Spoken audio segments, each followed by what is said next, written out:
এরা এত ভয় পেয়েছে, এরা সজল ঘোষ একটা প্রার্থী নয় কিন্তু বরানগরে এখন আর একটা সজল ঘোষ দাঁড় করিয়েছে, দামি। বাংলার মানুষকে কি মূর্খ ভাবে?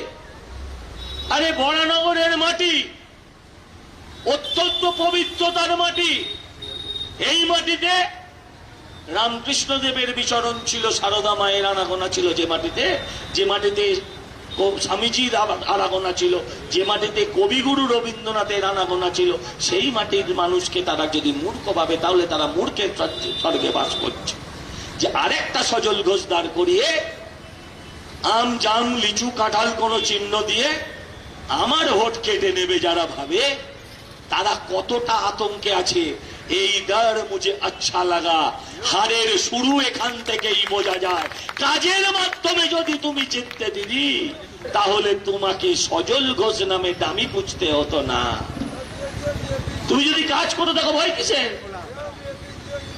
আপনারা বলুন, একটা ভোটও দেবেন না যদি আমার কথা ভুল হয়, একটা ভোট বিজেপিকে দেবেন না। দায়িত্ব নিয়ে বলছি, ভোট দেবেন, ভোট নির্বিঘ্নে হবে। এটা পুরসভা নয় যে দিদির পুলিশ ভোট করবে।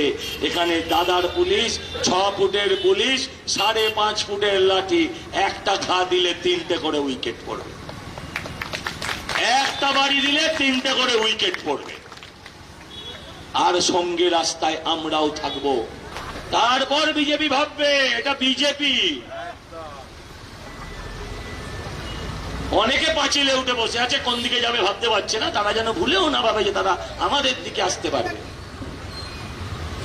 আমরা অনেক রোদে শুকাবো, হ্যাঁ, অনেক ঘষা মাজা করবো, তারপর ভাববো।